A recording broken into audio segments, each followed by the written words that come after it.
I'm IndyCar driver Zach Veach, driver of the number 26 Gainbridge Honda for Andretti Autosport.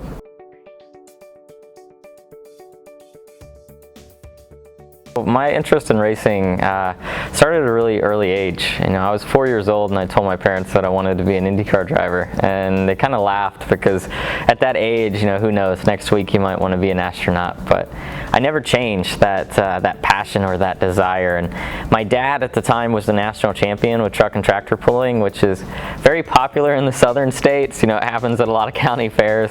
So I was always following him around the country doing that. So I think that kind of ignited my love for motorsport. My rise to get to IndyCar, much like going through the ranks of school, how you have middle school ball, high school ball, college, professional, we have a similar thing called the road to Indy. So every kid starts racing go-karts, but by the time I was 15, I got picked up by Andretti Autosport to start on the very first step of the road to Indy, which is like middle school ball.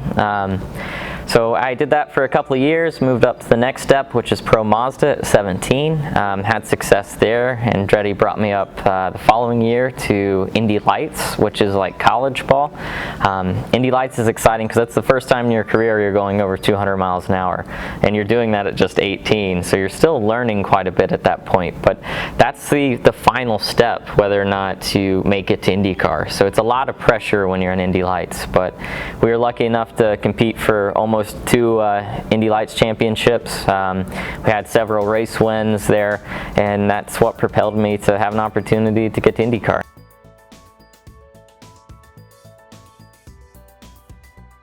So most of the training that I do for physical fitness is part of the reason why I live here in Indiana. There's a great training program called Pit Fit. That's where a lot of the high-end race car drivers, especially in America, train. So we spend a lot of time in the winter for strength training because our cars don't have power steering. So when we're going around a corner, we're lifting about 50 pounds in our arms every time we turn the car. So that becomes very tiring. And then once we get towards the season, like we are now, it's a lot more cardiovascular based. Just making sure that your body is ready to handle the stress of being in a 120-degree race car for 3 hours straight, never really getting a break from green flag to checkered. I originally got into rock climbing just because I was out in Colorado for a little bit. There was a climbing gym close to the place that I was staying, and I just went and kind of fell in love with it. Up to that time, I only did climbing at like county fairs because people would bring the rock walls, and I'd always be really good at it. I'd get to win the prizes and stuff, and so I think I always had a natural talent at climbing, and ever since I really got exposed to it in Colorado, it's just grown completely. To me, that's my second love in the world, and honestly, it's kind of the balancing point between racing and climbing. Climbing for me, as far as helping with my regular training for the race car, it's nice because we don't have power steering, so the steering wheel is very difficult to hold on to, so it does require quite a bit of grip strength.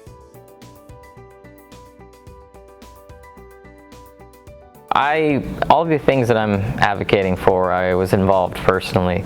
So I come from a very small town in southern Ohio where everyone basically knows everyone. And there was a young girl from my community who had her license for about 6 months and unfortunately was distracted driving and pulled out in front of a tractor trailer semi. That situation ended up being fatal, and I was just starting my career at that time, and I thought, I have this great audience to be able to speak out and hopefully create change, because at that time in your age, kids listen to other kids more so than they do adults, just because you're trying to come into your own. And for me, I had this opportunity that we are some of the best drivers in the world, and if myself or Scott Dixon or someone of that quality is not on their phone while going down the highway, someone who's just figuring it out shouldn't be either. So I'm very happy to hear that Indiana has the law now where you can't be on your phone, especially here in Indianapolis, and I think that will trade things for the better in the long run. But we don't have a single second to be distracted at 230 miles an hour, and everyone should be treating it the same at 60.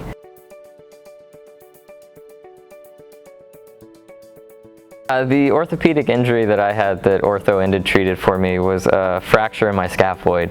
Unfortunately, in racing, the most common injury is injuries to your hands and wrists, because we've invented the car so safely that we can take very large impacts, but unfortunately when the front wheels hit a wall, it snaps the steering wheel violently in some direction.